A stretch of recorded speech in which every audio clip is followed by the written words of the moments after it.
Welcome to the I Hate Critics Movie Review Podcast. I'm professional film critic Sean Patrick, a member of the Critics' Choice Association. Joining me is Jeff. Hello, everybody. Jeff, First where of can all, people get your art? JeffLassiter.com is my website. Jeff Lassiter Pop Cult is my Instagram. And if you were in the Cedar Rapids, Iowa area, this weekend I will be at Quad City Toy Show in their first out-of-town show. Hopefully selling my artwork, and hopefully I'll feel better by then. I want to apologize. I'm going to try to mute myself every time I have to cough, but if I don't, I'm sorry ahead of time. So A lot of people getting sick recently. Oh, yeah. It's understandable. This, the change in weather and the change in time, and of course, just living in a world where Trump is president, it's just going to make everybody sick. Speaking of which, let's talk about tariffs just briefly. I think this whole thing, somebody theorized that the president was watching a movie, a specific movie, and this inspired him to go, you know what, Hollywood, right? He wanted to reopen Alcatraz after he watched. That's right. He was watching Escape from Alcatraz. And that on a PBS station. No, stop it. That's everybody said. Like, somebody posted that it was Escape from Alcatraz was airing on one of the PBS stations in Florida, and shortly thereafter, when he said he wanted to reopen Alcatraz. Aren't you embarrassed if you voted for him? Oh my God! I mean, there's so many things wrong with the idea of trying to reopen Alcatraz. Just so many things wrong with that. But then, the reason for the tariffs, guys, is pretty simple. He just wants Hollywood people to come kiss his ass and ask him not to do it. That's what he wants. He wants everybody in Hollywood to go to him and bend the knee and kiss the ring and say, please don't do this. That's what he wants, because he's a narcissist and should not be the president of the United States. Agreed. Good. We got rid of that. All right. Awesome. Let's talk about movies, shall we? Oh, please. So I'll start with one you didn't get a chance to see because it's not really out in wide release. It's kind of, it may be on VOD, I'm not sure. The Surfer is an Australian film starring Nicolas Cage as a guy who is desperate to surf at this one spot. He's got his kid with him. He wants to take his kid surfing. His kid does not want to be there. He's in the midst of a really nasty divorce. His son doesn't like him, and he's determined to surf at this one spot, but the locals, led by a character played by Julian McMahon, will not allow it. They say locals only. And he tries to claim that he's from there. You're Nicolas Cage. You're not from Australia. Just he's not even trying. There's no accent or anything. He's not from there. Never mind. Doesn't matter. He insists upon surfing there. They tell him no. They threaten him. His kid leaves because he's embarrassed. And then Cage's character stays there for 7 days with no food, no water, he loses his car, and he goes through the trials of Job over a period of 7 days, just this torture with people gaslighting him and telling him that he's not who he says he is, and taking away his identity, his clothes, his safety, all of this, until finally it's like he's reborn and now he gets to surf. But even that isn't good enough for him. This character brings on all of the problems himself. Everything that happens to him is his own damn fault, because he has to surf. He can't move up the beach a mile or something. He's got to surf this one spot. Oh, I hate this movie. This movie is miserable. It is just a series of 99 minutes of different forms of misery visited upon Nicolas Cage. And the movie doesn't even give us one of those great Cage breakdowns where he just goes nuts and does something. They put a gun in his hand and he doesn't do anything with it. It's just, this movie stinks. Sounds like he is suffering the consequences of his actions. And we don't know how that works out for people. Really, truly. Are the surfers jerks? Absolutely. They, this locals only bullshit is kind of nonsense. Everybody can surf wherever they want. They should be able to surf where they want. But when you're being intimidated by people who have weapons and are threatening your life, maybe consider moving. I don't know. And if the cops are corrupt and they're going to side with the surfers, you've got no recourse. Just leave. Go home. Yeah, people like that. I'm sorry, he deserved it. I didn't even watch it. He 100% brought it upon himself. Totally did. It's a principle. No, just stop. You know what? You don't have any principles. You're just a big fucking baby. Yeah. Just, you know what? Deal with the fact that you don't get to do everything you want to do just because you want to do it, and move on. and use this as a moment for reflection instead of I want to do it, and if I can't do it, I'm gonna. Oh God, I'm starting to sound like somebody we just talked about. Oh man. Yeah, there's no constitutional protection that allows you to surf wherever you want. I'm sorry. It doesn't There will exist, and we be. don't have to enforce it even if we did. Even if it did, we don't have to enforce it. If somebody watches this movie, then he probably will constitutionally allow people to surf wherever they want. Just he's going saying. to take revenge. He's going to watch this and take revenge on Australia. 100% tariffs on surfing in Australia. You guys, you should have let Nicolas Cage surf. You didn't let him surf. Tariffs. What a fuck. Sorry, we keep doing that. We keep doing that.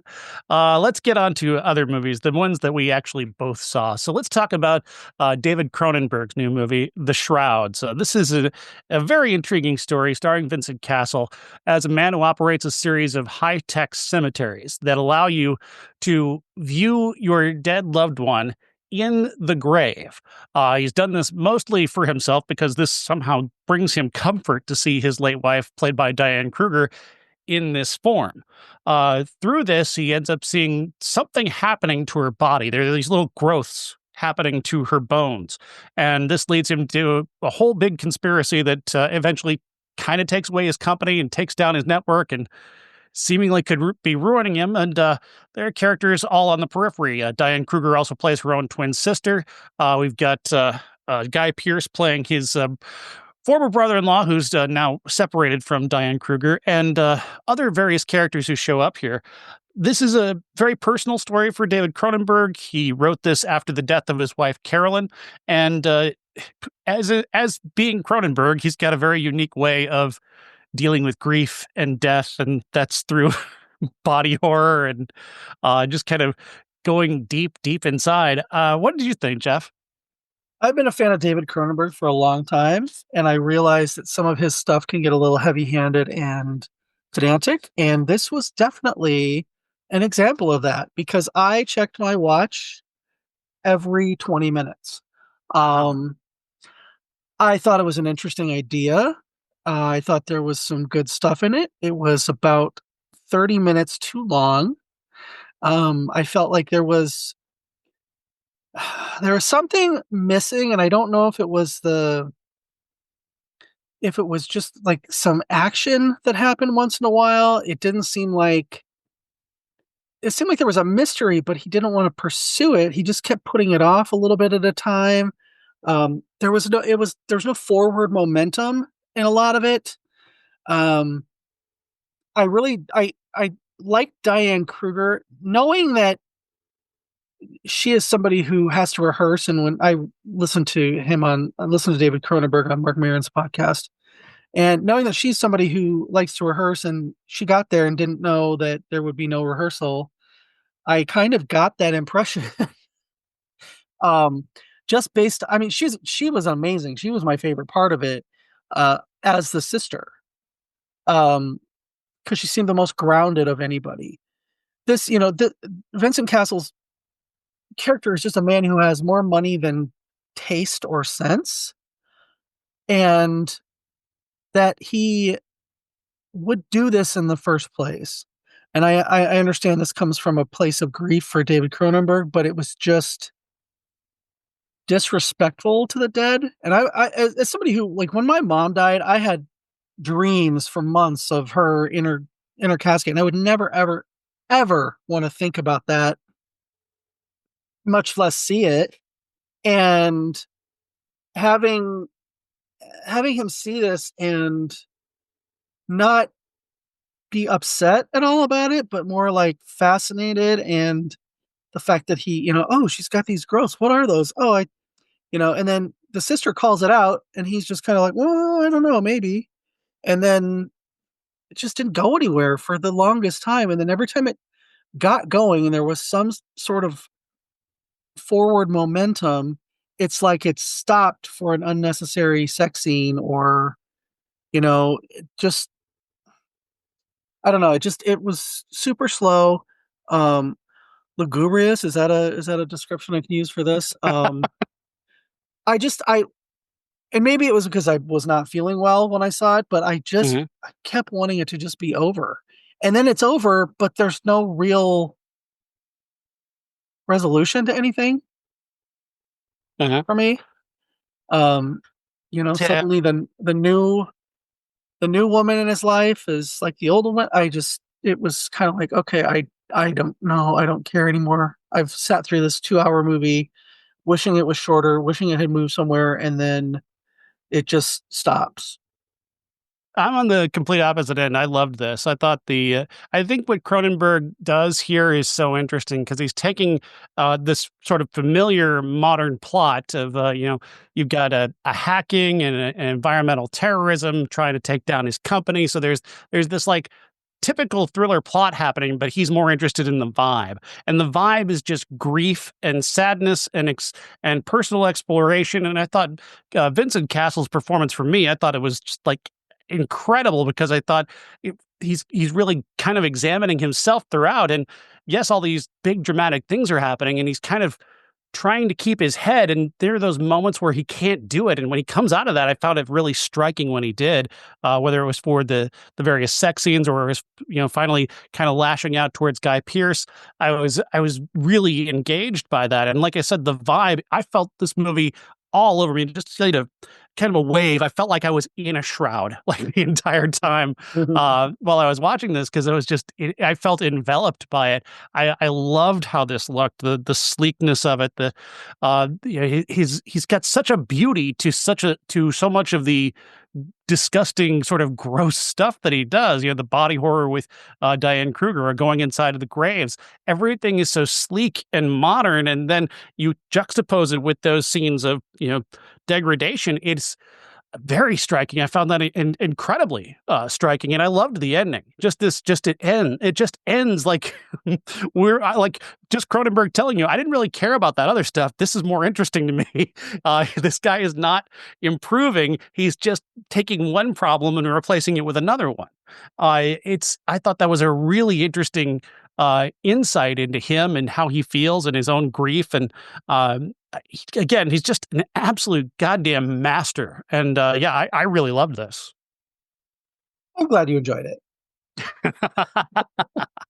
I Maybe just, I we'll, just, half hour shorter. I think all of your points stand. Um, I just, I kept hitting a wall for me, and then I kept hitting the wall with it. So well, maybe we'll both like the next movie, which is Another Simple Favor. Did you like A Simple Favor first, the first one? I loved A Simple Favor. Same, and I really liked this one as well, with Me Anna too. Kendrick and Blake Lively back together, with director Paul Feig, directing just an absolutely gorgeous to look at movie on the Italian Riviera. You've got the mom blogger, crime blogger Stephanie. She's kind of struggling. Her book isn't selling. She's not really doing her YouTube channel after a kind of a scandal happened. Then Emily comes back and invites her to her wedding in Italy, and she's got this new chance to start again. But why does Emily want her there? There's a whole thing going on. Is she marrying into the mafia? There's also intriguing characters played by Allison Janney showing up, and what is she doing here? What does she have to do with anything? And the banter, my God, the banter is so good. Blake Lively and Anna Kendrick may not like each other in real life. I don't know. I've heard rumors, but they have incredible chemistry. There's a scene with the two of them in the pool that just had me laughing every single Yep. line. It was just one after another, just boom, boom, boom. The way these two roast each other, it's like watching two old friends who've known each other for years, just kind of just they know exactly they don't care about where the line is. They're just going to go there and say the thing. And it's going to be funny. And it was funny every single time. I really love the juxtaposition of these two characters. Uh, Anna Kendrick never feels like she's forcing herself to be nerdy or geeky or weird. She's fully capable the entire time. She's forming her own fully formed character. And Blake Lively, I mean, just lives every inch of this character, all three of the characters that she plays. Yeah. She lives every inch of them. She is terrific. I also really loved Henry Golding. I thought he was awesome. And just the little time he's there, he was hmm stealing moment after moment. This was great. I can't believe they just put this on Amazon. I mean, we know why they put it on Amazon because of the Blake Lively, Justin Baldoni controversy, and they figured nobody would go to see it. And I'm going to be honest with you, I read some of the reviews ahead of time with that in mind, and I'm like, oh, and it was the mostly the IMDb reviews because I wanted to see what people were saying as opposed to critics. And I was like, oh, these are people who genuinely hate Blake Lively because this movie is fucking hilarious. Um, it does sometimes, like push the credibility a little far with the twists and everything, but it never breaks it. It never, bends it just enough, but it never breaks credulity. Um, Anna Kendrick, and they have the best chemistry that I think I've seen on screen in the last 5 years. They're so good together. Um, if they did another one with a quadruplet, I would watch that too. Same. Um, I could watch 7 more of these sequels, honestly. and they are setting it up for another sequel at the end, and I'm like, oh, okay, I'm in. I'm in for it. I everything about the twists, the whole reason for her getting married, the whole is it the mob? Is it not the mob? I was just like, I don't know where this is going, and I don't know if I'm going to like it by the time we get there. But about midway through the movie, I just, I and it's an at-home movie. I don't always sit and just watch the screen the whole time. But about halfway through, I was like, oh wait, what's going on? And I was, really invested in it. Um, it just when she when when she's like, okay, prove it to me that that you are who you say you are, and she's like, okay, brother fucker, and I was like, I laughed so hard. And when she said, oh God, I hope every day that my son doesn't find an ad for 23andMe, and I laughed so hard at that too. Yeah, this was great. I wish it had been in theaters so that we could have seen it on the big screen. Everybody in it is Absolutely. great. Oh, absolutely. I mean, Andrew Rannells just is back from the first film, and he's just got that same kind of relatively small role, but he's just perfectly on point. Like Mhm. he helps to set the story up so brilliantly from the start, and yeah, just every little detail. Allison Janney was great. I can't remember who played her mom. Elizabeth Perkins. Elizabeth Perkins. I mean, you could not do better than having those two in the movie. Just two incredible veterans, and even as Perkins is playing a character who's a little bit addled, and uh, A she's little bit. still she gets one good scene, and she's fully there and nails it, and that's the one scene that they needed. It Yeah. all just keeps working, just moment to moment, just bing bang bang. It almost like the banter between Anna Kendrick and Blake Lively almost reminded me of like a 30s and 40s screwball Mhm. comedy. Like it's that Yeah. level. It's like Cary Grant levels of back and forth. Yeah, just it's very Paul Feig. It's very much of his ilk to have the sassy, brassy dialogue, and to have these two strong women who are, in their own right, in their own movies would be great, but to put them together and have them bounce off of each other is just, it really is much better than I expected. And there's something about the way Anna Kendrick delivers this dialogue, because you could over deliver on dialogue like this and kind of force it, and like Kate Hudson can kind of do that sometimes, or Mhm. she's a good example of actresses that kind of do that sometimes, where they have this kind of snappy dialogue. And something about her energy, she's just so different from every other actress. It seems she has a way of delivering this that is just modern, and yet it feels timeless. Yeah. Yeah, definitely watch this. Highly recommend it. And it's just sitting there on Amazon, even though it should have been in theaters and making millions of dollars at the box office. With the resurgence now, the return of the box office, people are going to movies again They until really Trump are. ruins it. Yes. He'll find a way to ruin that. Well, movie prices are going to go up um, because of the tariffs, but I'm not even. Oh my god! You know what? I'm probably not be able to get my collectible tins anymore. I've got so many collectible tins. you do. Oh man, I got a good collection going too. I just got Huh. the Red Guardian with the helmet. It's so cool. Oh, nice. I did not get that one. The last one I got was the Darth Vader one. I'm very selective with mine, Yeah. just It because. it is my one indulgence, so I indulge. I also have all of the cups, just every cup. Nice. All right. I Speaking of, oh, go ahead. oh no, I was gonna say I had the Scream Ghostface one, but I ended up selling it. I've got one of those. I know. Let's see. Speaking of collectible tins, of course, I did mention Red Guardian. Let's talk about the biggest movie of the weekend, Thunderbolts, starring Florence Pugh alongside a veritable, just as a huge cast of people, and the new Avengers. Essentially, they are a group of outlaws who are being brought together by Julia Louis-Dreyfus's character to essentially first she's just out to kill them because they work for her as assassins and she needs to get rid of them before she gets kicked out of her job in the CIA. Uh, she can't get rid of them though. They find a way to escape and stay alive and become a team and then come after her. But first they've got to stop this bigger danger played by Lewis Pullman, who is the son of Bill Pullman, is first a Oh, guy, just this average guy, and then he becomes the big bad. And the way they do this in this movie is so incredibly smart and surprising.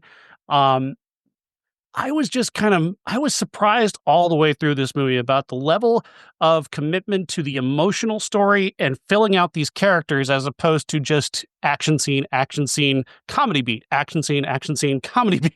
The typical Marvel thing. This movie is not only deeply invested in the emotional stories here, it's also deeply invested in using that emotional story to reach a very important and incredible climax. The special effects are incredible. Florence Pugh is just nailing it. She is such a fucking movie star, from moment one to moment last. But she's not a typical movie star. She doesn't have a typical movie star look, but she is holding the screen opposite everyone and just kind of holding everything down with that performance. And then everybody else is just filling in just right where they need to be. I was impressed all the way through. I had a great time with this movie. I had incredibly low expectations for it, and it exceeded those greatly. And especially, I just love the emotional story, the bond between her and Sentry. I can't remember the name of Lewis Pullman's character off the top of my head, but he is Sentry. Bob. Bob, thank you. The way those two bond right away, and then they build that bond throughout and make it so integral to the final moments of the movie. I just adored that. I really had a great time. I did too. I'm, is Marvel back? I I did not have high hopes. I'm kind of um once bitten, twice shy on some of the Marvel stuff. I think in retrospect, I do I do love them as when I'm watching them, and sometimes I'm like, oh well, I need a little bit more of this or a little bit more of that, or a little less of this. But this one was it was just such a well told story, and that it's told from uh, Delena's point of view, I think is what really does bring it, full circle from where she was in Black Widow, um, where we were after the last Captain America movie, and if it had been told by from Bucky's point of view, it would have just seemed like such a retread in everything else that he's done, Mhm. in the Marvel Cinematic Universe. But I think the fact that we've got somebody of Florence Pugh's um, gravitas and abilities as the lead actor in this movie is pretty astounding. um, she's just so her presence, and we'll talk about this a little later, but her presence in almost anything she does is she's basically one of my favorites to have ever worked. She's definitely one of the top 5 actors working today. Um, and the fact that she's the lead in a Marvel movie about the new Avengers is a little like baffling to me because of all the other stuff that she's done. But I'm so glad she did this because the story about mental illness and dealing with the past, your trauma, and all this is, I think, if it had been in anybody else's hands, I don't know if I would have latched onto it as much. So, Absolutely, absolutely, and it's a great point you made there about Bucky and how he's a secondary character here as opposed to being the lead. Because you're absolutely right, that would have been a rehash. But the another just hugely surprising thing about this movie is it's directed by a guy named Jake Schreier, who hasn't worked in about 10 years, or at least hasn't had a credit in about 10 years. And his last movie he made was Paper Towns, an adaptation of a John Green novel. Where did this guy come from to suddenly direct Thunderbolts? I don't care. He killed it. He absolutely crushed it. He's not the first guy I would have ever thought of for this, and he took a Marvel story and gave it an emotional grounding that was just so compelling. What an amazing job! yeah, yeah. My favorite story from the making of this movie is that Florence Pugh got to do the jump from the Malaysian Tower, I saw that. and I was just blown away because I figured, oh, it was just green screen. Nope, she actually did it. So, Yeah, it's a great piece of special effects. And they made a lot of really smart choices with how they used real sets and set the action not necessarily entirely against a green screen. That was really great.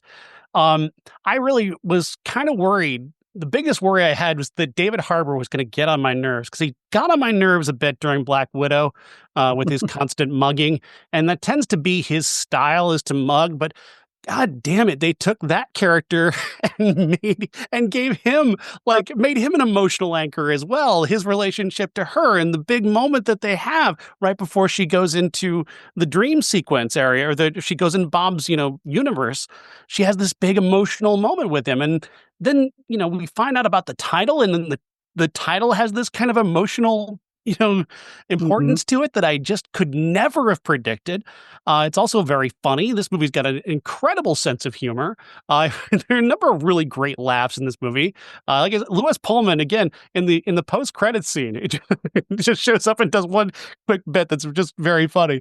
And I mean, I just love where they left with that character. It's such a great character and the way that he's the villain, but he's not the villain.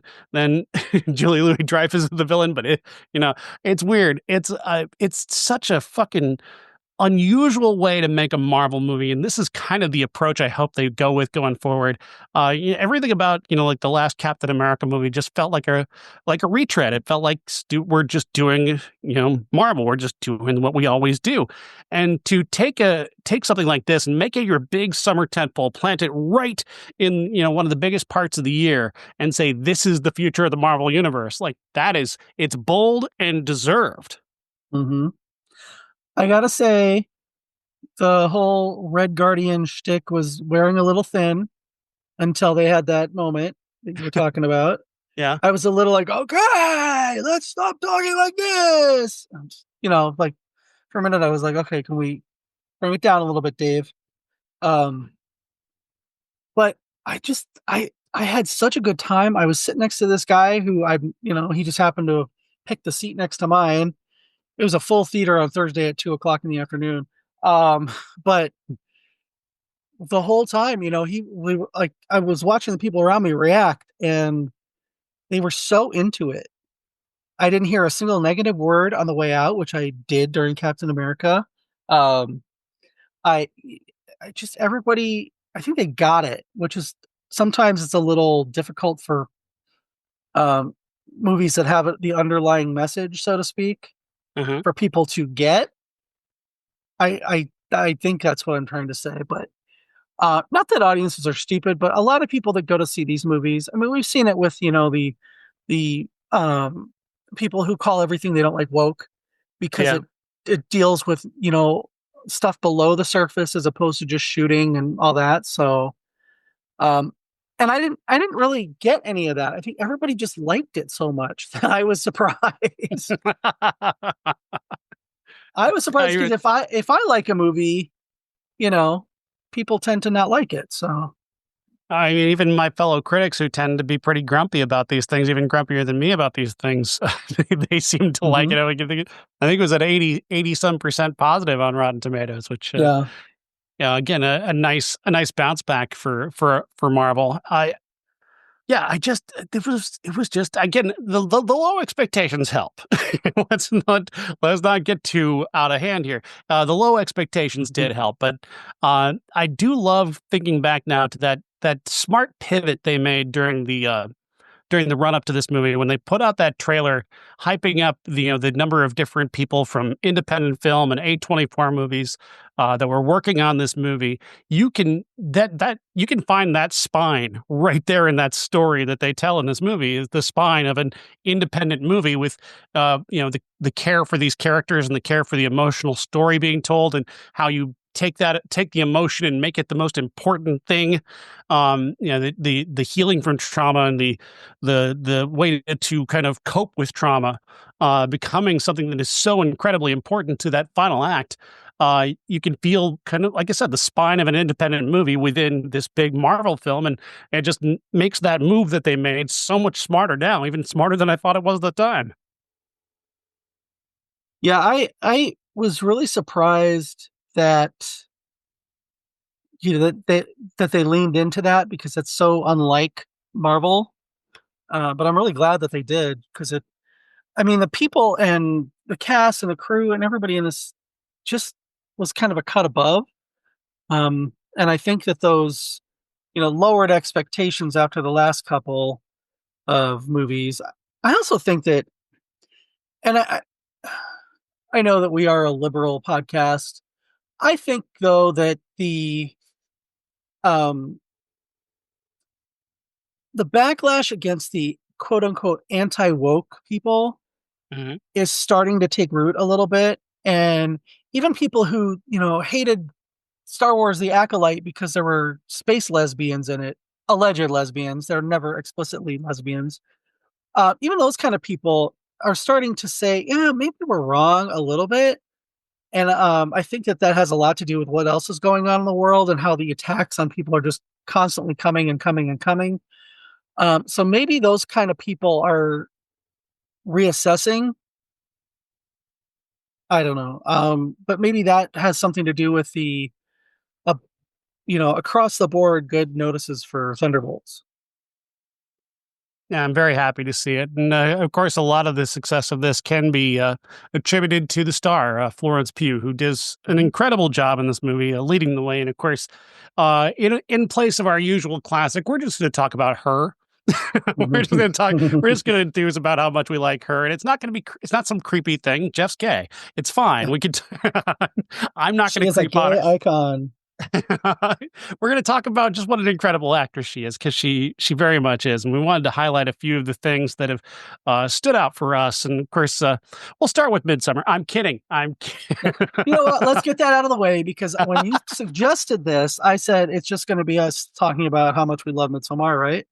And so then I suggested, why don't we talk about the stuff that she's done that is not Midsommar? Mhm. But we can talk about Midsommar if you want to. I'm perfectly fine. I will talk about that movie for the rest of my life. Let's first off, for you outside of Midsummer, what is your Florence Pugh movie? Um, so I've kind of gone back and watched a few of her movies. I really, really, really liked her in Fighting with My Family. I mean, that's kind of her breakout for a lot of people. But I think that my favorite performance by her, aside from Midsommar, is Lady Macbeth. I'm sure you've seen Not that. seen that one. I'm not Oh seeing that one. wow, That's one of the few that's gotten away from me. yeah, that one she just plays a not good person, and I she plays it in an understated way though. Um, I know that there's a she she plays a woman who is married off um, with and has an affair with Cosmo Jarvis, who does not want to have an affair with Cosmo Jarvis.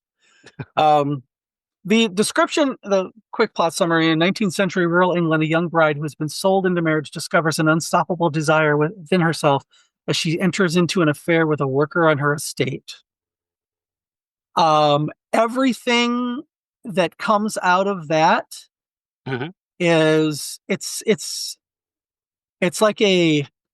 um like a mystery wrapped in a bunch of sitcom tropes, but not funny. Hmm. Uh, I mean, her husband is pretty gross, first of all. And he leaves her for a while to Hmm. go, seek his fortune and whatever. And she is left alone to run her estate. And, her father in law is there. Um, and she meets Cosmo Jarvis's character, who she ends up falling in love with and getting to have what she couldn't have based on being married Hmm. to her husband. Um, Naomi Aki is in it, who Oh, wow. I just love her. Yeah. Same. Yeah, I think that you have not seen this. I really think you should. It's just she's so good in it that it's hard to like say how good she is without giving a few things away that I don't want to give away for somebody who hasn't seen it. Um, that's just you know I really want you to see it. I also think that she was really good in We Live in Time, the Florence Pugh cancer movie that we talked about. She was the best thing about that. Yeah. Yeah. I even liked her in Don't Worry, Darling, which was not a great movie, but I don't know, looked great. But I thought she was really good in it. Um, She those has are. that ability to overcome bad script or other bad elements of a movie. She has this in just this natural talent, like The Commuter with Liam Neeson, one of the Mhm. first American roles she played. Is a terrible film, but she in the few moments she's there, she's quite good and elevates things. I didn't care for The Outlaw King, but she's also the best thing in that movie, not surprisingly. I Um, bought The Commuter on DVD at a garage sale just to have her, just for my collection of her. yeah. Nice. My favorite performance of hers that isn't Midsommar is Oppenheimer. I think people gave her a really hard time for her role in Oppenheimer for they giving her a hard time about her accent and the maybe the changes that were made to that character, but I think that character is essential to that film, Mhm. and I think even the nudity performed in that scene in those scenes is absolutely essential to how they're telling that story.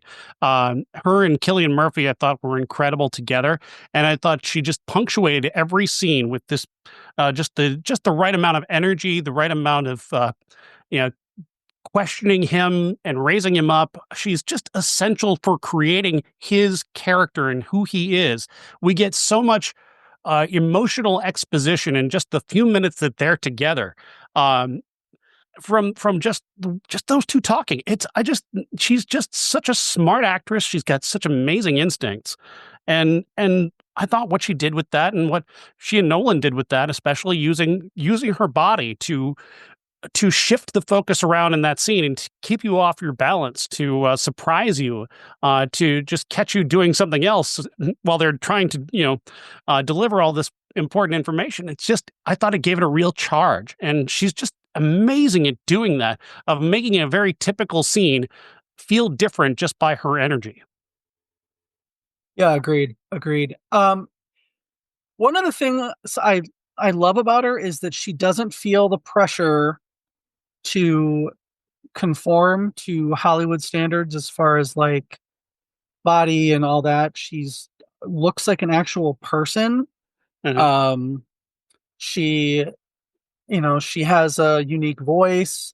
She's not, she doesn't put up with the bullshit kind of stuff that, people try to push on her in interviews and things like that. She will call bullshit out, and call it out for other people, which I like. I just think she she's a product of the previous generation. So she's a product of, seeing Meryl Streep, who I think she is at this point in her career the equal to Meryl Streep Hmm. in Mhm. this point of her career, in that she picks interesting things and she does interesting things with them. She's not trying to make a bunch of blockbusters, and she does stuff that she likes and stuff that resonates with her, as opposed to saying, okay, well, I got to get my what's my Oscar role, Mhm. and she's got to do that over and over and over. um Whereas I think even Meryl Streep at this point in her career was picking stuff based on, you know, how it would look for her reel. um Mhm. but I feel like Florence Pugh has seen that and has seen previous generations go through all that, and is just like, I'm not interested in, you know, kowtowing to Hollywood necessarily. I'm going to do what I want to do, and I'm sure that if it resonates with people, great. If it doesn't, it doesn't. Not to say she hasn't been in some blockbusters. I mean, Thunderbolts, obviously, Dune, obviously, Mhm. but One of the incredible talents that she has also that truly the truly great actors have is the ability to raise the performances of the people that she's in a scene with. Whether she's the star of the movie or she's a supporting player, she is so giving and so present when other actors are acting. There's a great example of that in Little Women, where her energy versus Saoirse Ronan's energy versus the energy of the rest of the cast is just different enough that sets her apart. But she's also so in the moment with them that all of the emotions of Little Women land because again you're talking about like the maybe the two best actresses currently working in Saoirse Ronan and her together in that movie, and the moments that they're together are really just electric, and it takes this very familiar story and gives it this new energy, this new life that it wouldn't have with any other actress. agreed. Yeah, I I'm glad that doing she'll do like a TV movie, she'll do a series. I saw her on Marcella years ago, and got to see how good she was in a very small role, that was pivotal. That was also I- it's it's interesting seeing somebody so fully formed at the beginning of their career, Mhm. and then even rise above that as she goes. So, Incredibly underrated, I would say, is the movie A Good Person with her and Zach Braff and Morgan Freeman. Uh, Again, it's all about her. She's playing this very depressive character who's dealing with the loss of a husband, and uh, she's she's dealing with her family, and there's a lot of emotional heavy weight going on here. But she's also playing comedy. She's also playing like like a Zach Braff kind of comedy, and mhm. managing to take what he does, that's very specific sort of style that he has, and bend it to her will as opposed to simply bending to his will, and making that come together in a performance that carries a movie that is deeply flawed, a bit overlong, but works because she is so great in it. Yeah, I completely agree. I I love legitimately her. could just talk about her forever. I mean, you mentioned Fighting with My Family. I'm so familiar with the story of that, with the story of Saraya or Paige from World Wrestling Entertainment, and she. I mean, the story is completely it's a complete mess in terms of like the actual way the story plays out. But I didn't care because it's so fun and so well made, and she is just so great in it, and seeing her opposite the Rock, or opposite, like Hmm. when she's in those scenes with her British family, like it's just she's having such a great time. It's really just papering over any reservations that I have about the way the story is being told, because again I do know that story very very well, and it's really not much like what's in that movie. I don't know anything about wrestling, so I was just entertained by her. Yeah, she's fantastic in that, and just I saw her very first film role, and I wrote about it for a movie called The Falling from 2014, directed by Abby Mortimer, which she co-stars. Oh gosh, I can't remember. I forgot the girl's name now off the top of my head, but um, she played. So there's this story about this English boarding school. There's a fainting spell, and it's a Yeah, real yeah, thing that happened in the early 1970s, where they attributed it in the end or they tried to attribute it to mass hysteria before attributing it to just this one very charismatic girl leading everybody else to follow her to essentially just continue to pass out at school every day. yeah. But Florence Pugh's only in the first 15 minutes, but she owns each and every minute of it.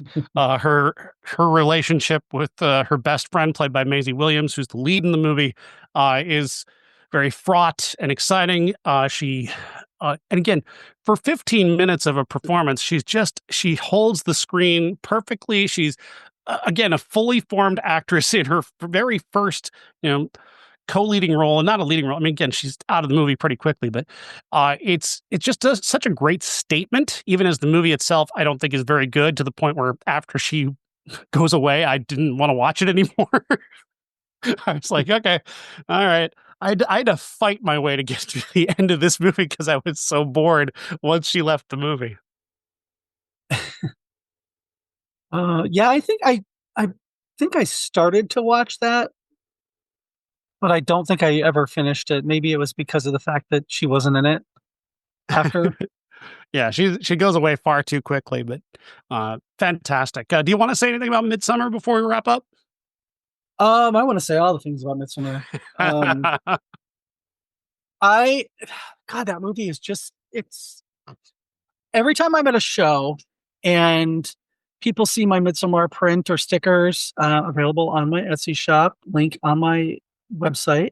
Um, every time I see somebody say, "Oh, I love that," and women always buy my Danny May Queen smiling sticker Uh-huh. for their friends. It's so funny because the last show I did a couple weeks ago, this lady goes, "Oh my God, I need two of these because I want to have one and I've got to give one to my friend who just broke up with her boyfriend." And we watched Yeah. this movie twice in one weekend. I was like, yes. That's the So energy. yeah, I mean, it's one of those it's one of those movies that just everybody kind of has their own reasons for liking it. I know that, a lot of men like it because, it's weird. It's a horror movie.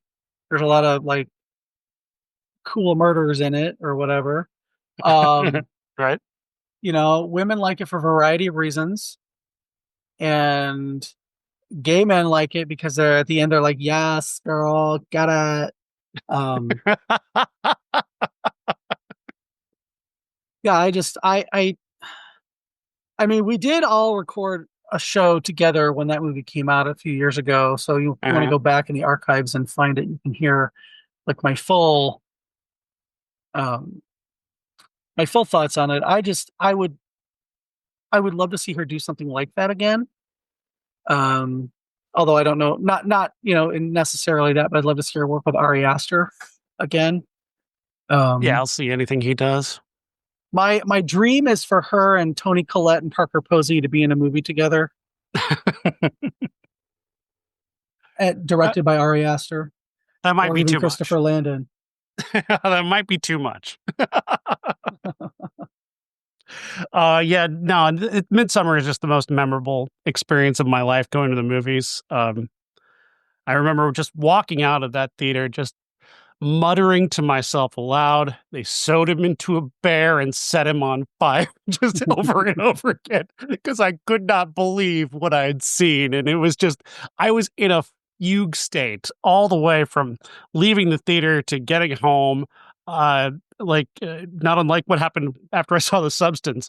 Um, it was just, it was so wild. That movie is so enveloping. And it's a rare case where I think what she's doing there is not even really applying all of her energy as opposed to letting herself be directed and letting herself be be pushed around by the plot, as opposed to leading it. And it works. It just works. She's going exactly to the places she needs to go. She's delivering the exact amount of emotional energy that she needs. And I mean, any actress could have overplayed that final moment, that little smile, but she just that perfect Mona Lisa smile that she hits. I mean, it's disturbing, it's exciting, you feel perverted almost appreciating it. Like, it's amazing, the way that movie works, on an audience is so phenomenal. Agreed. Agreed. If you have never seen Midsommar, you should turn us off and watch it now. Um, Actually, wait till the end and then we'll turn it on. It's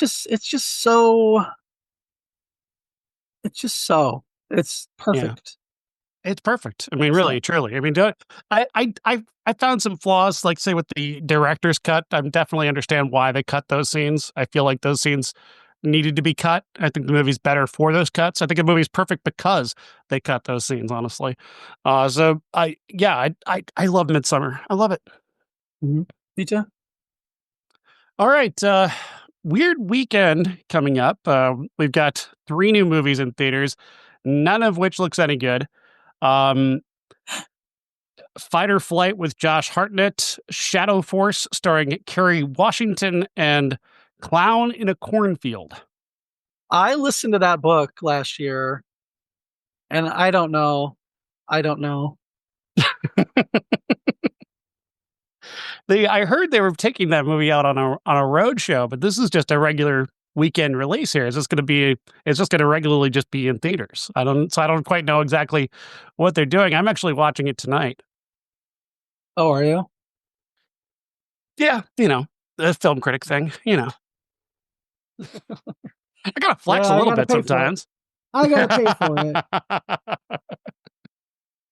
it. Yeah, I get to flex that I'm watching Clown in a Cornfield. But at least you don't have to pay to see it. I don't have to pay to see So, anything. I know, but specifically movies like that. Yeah. Well, at least I don't have to pay to see Shadow Force either. What the fuck is Shadow Force? What is it, 1998? What's going on? Yep. It could be good. I don't know. I'm trying to have an open mind, but I know I'm going to get, oh, he's going into it with a bad look. Oh, fuck off,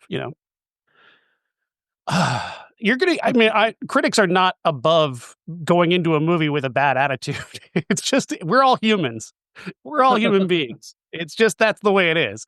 Yeah, I think I do still believe I'm more objective than most people, but I go in with a bad attitude sometimes. I went into Thunderbolts not feeling particularly strong and came out incredibly happy, and um, I went into, the Shrouds with incredibly high standards, and that exceeded my expectations. So I mean, everybody does it. If you're going to see a movie, you're going to want to like it, and I think people who pay to see a movie have a little bit of extra incentive to want to like what they just paid for. Oh, I fully wanted to love the Shrouds.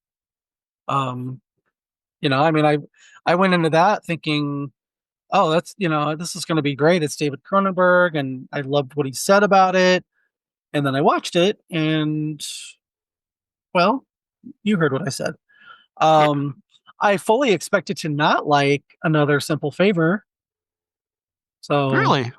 Hmm. well, based on like they dumped it on Amazon and all that. So, Mhm, mhm. but Guys, get over the Blake Lively thing. Just forget about it. Just watch the damn movie. It's a really good yeah, movie. Just forget about the personal nonsense and just watch the movie. She's a really great actress. she really Just, is. So is you Anna know, Kendrick. you don't know her as a person. I'm sure she's not a very good person, but I'm kidding. That's a joke. I don't know what kind of person she is. I don't like anybody in that whole gossip nonsense from what I've heard.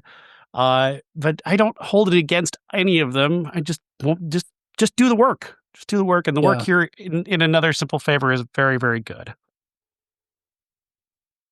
yeah. I mean, and they have amazing chemistry in the movie. apparently that like they've all said that there's no feud.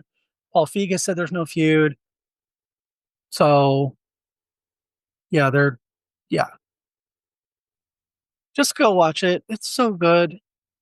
It's so much fun. It's like when you need to shut your brain off from the news and all the shitty things that are going on, you can just watch this gorgeously shot movie in this gorgeous location with all these gorgeous people and Henry Golding's butt, you guys.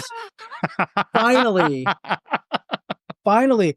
Paul Feig used to like follow me on Twitter and I would say, why didn't we get a Henry Golding butt shot? And we finally did. He listened to me, you guys. Paul Feig listened to me thirsting for Henry Golding nudity. So Yeah. it's worth it. I recommended The Shrouds. Jeff did not. We both recommend Another Simple Favor and The Thunderbolts. And do not waste your time on The Surfer, which is Nicolas Cage's new movie. Jeff, thank you. You'll come up with a classic, I'm assuming, something to do with clowns, probably. I'm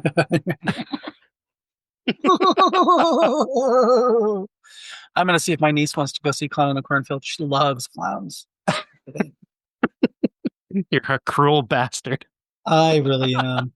All right. Have a good one. Thanks.